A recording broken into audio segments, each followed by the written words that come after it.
Assalamualaikum warahmatullahi wabarakatuh. Bertemu lagi dengan Bu Nidia pada pembelajaran IPA Fisika. Hari ini kita akan memasuki bab baru, yaitu tentang suhu dan alat ukurnya. Sebelum memulai pembelajaran, siapkan diri kalian terlebih dahulu beserta buku catatan dan alat tulisnya ya. Nah, mari kita mulai pembelajaran hari ini dengan membaca basmalah. Bismillahirrahmanirrahim. Yuk kita pelajari materi hari ini. Suhu dan alat ukurnya. Coba kalian perhatikan dua gambar yang telah Ibu tayangkan di dalam video. Gambar yang pertama, ada sebuah pemberitahuan atau pengumuman bahwasanya suhu badan seseorang yang di atas 37,5 derajat Celcius dilarang masuk, dikarenakan adanya pemeriksaan virus corona atau COVID-19. Untuk gambar yang kedua, di situ ada pemberitahuan produk yaitu Yakult yang berbunyi, simpan Yakult dalam lemari pendingin pada suhu 0 derajat Celcius sampai 10 derajat Celcius. Nah, kedua gambar tersebut memiliki kesamaan yaitu sama-sama menyebutkan suhu. Sebenarnya kata suhu sudah tidak asing lagi di telinga kalian kan? Karena pada pertemuan pertama tentang konversi satuan, Ibu juga sudah menjelaskan mengenai suhu, tapi memang tidak secara detail. Jadi mari kita mengingat kembali ya, apa sih itu suhu? Suhu adalah ukuran atau derajat panas atau dinginnya suatu zat atau suatu benda. Jadi, satuan untuk suhu dalam sistem internasional atau SI adalah Kelvin yang disimbolkan dengan huruf K besar. Karena suhu itu merupakan ukuran dari panas atau dinginnya suatu zat, maka contohnya misalnya gini. Berapa sih suhu dari air mendidih tersebut? Berapa sih suhu ruangan ber-AC ini? Gitu. Jadi, suhu itu memang sebuah ukuran atau derajat panas atau dinginnya suatu zat. Zat apapun ya, baik itu zat padat, zat cair maupun gas. Lalu bagaimanakah cara kita mengetahui ukuran panas atau dinginnya suatu zat? Sebenarnya indera peraba kita bisa merasakan panas atau dinginnya suatu zat atau suatu benda. Contohnya, ketika kalian memegang sebuah cangkir yang berisi kopi yang masih panas. Apakah tangan kalian merasakan panas tersebut? Pasti kalian bisa merasakan panas pada cangkir kopi tersebut kan? Nah, kemudian gambar yang kedua, ketika kalian memegang sebuah es batu, apa yang kalian rasakan? Tentu kalian merasakan dingin karena es batu tersebut. Jadi, terbukti bahwasanya indera peraba kita bisa merasakan panas atau dinginnya suatu zat. Tapi, apakah kita bisa tahu berapa suhu dari kopi dan es batu tersebut menggunakan tangan kita? Kita akan membuktikannya melalui percobaan sederhana dengan memasukkan tangan kita ke dalam wadah berisi air hangat, air dingin, dan air dengan suhu ruangan seperti yang kalian bisa lihat pada gambar di dalam video. Anggap saja kamu memasukkan tangan kananmu ke dalam bejana pertama, yaitu air hangat. Kemudian tangan kirimu dimasukkan ke bejana ketiga yang berisi air dingin. Apa yang kamu rasakan pada kedua tanganmu? Saat kedua tangan dimasukkan, tentu saja tangan kanan akan merasakan hangat dari air tersebut, dan tangan kiri akan merasakan dingin. Setelah beberapa menit, angkat kedua tangan kalian, kemudian masukkan kedua tangan ke dalam wadah berisi air dengan suhu ruangan. Apakah yang kalian rasakan? Dari percobaan tersebut, ternyata pada bejana kedua atau pada bejana air dengan suhu ruangan, tangan kananmu akan merasa hangat, sementara tangan kirimu akan merasa dingin. Yang seharusnya kedua tangan sama-sama merasa sejuk. Hal tersebut membuktikan bahwa tangan tidak dapat digunakan sebagai alat pengukur suhu secara akurat. Lalu, bagaimanakah kita dapat mengukur suhu dengan akurat? Apakah yang akan kita gunakan untuk mengukur suhu? Beruntunglah pada sekitar tahun 1592-1593 ditemukanlah alat pengukur suhu yang akurat yang dikenal dengan sebutan termometer oleh seorang ilmuwan Italia bernama Galileo Galilei. Nah, sebelumnya termometer ini dinamakan termoskop udara. Termometer merupakan alat yang dapat digunakan untuk mengukur suhu dengan tepat berdasarkan standar internasional. Pada umumnya, termometer yang digunakan saat ini menggunakan pipa kaca yang berisi zat cair, misalnya raksa atau alkohol.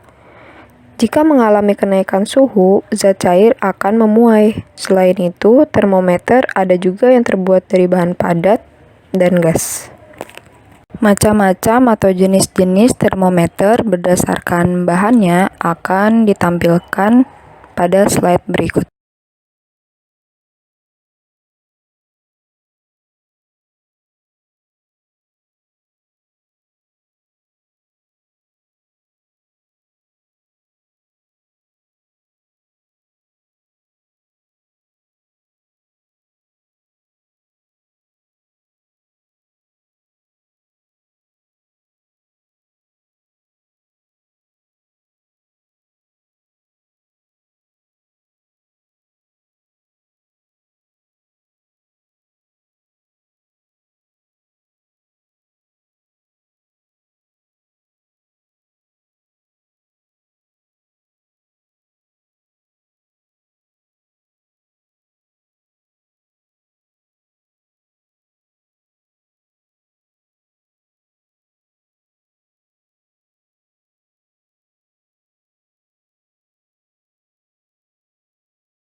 Contoh penggunaan termometer dalam kehidupan sehari-hari bisa kalian lihat pada gambar yang telah Ibu tampilkan di dalam video.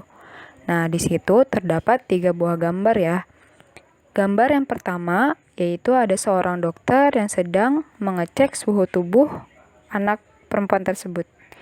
Nah, di sini merupakan gambaran dari termometer infrared yang digunakan untuk mengukur suhu seseorang atau suhu tubuh seseorang untuk mengenali adanya gejala suatu penyakit. Nah, dalam suasana seperti sekarang ini, karena adanya virus COVID-19 atau virus corona, biasanya tempat-tempat umum seperti stasiun, mall, dan lain-lain, sebelum memasuki tempat tersebut, biasanya ada pemeriksaan suhu tubuh menggunakan termometer infrared ini. Jadi, hanya tinggal ditempelkan ke dahi saja, kemudian dapat terdeteksi suhu tubuh orang tersebut berapa. Apabila suhunya di atas 36,5 atau di atas 37, maka orang tersebut tidak dapat memasuki area tersebut karena dianggap bahwa suhunya di atas suhu normal manusia.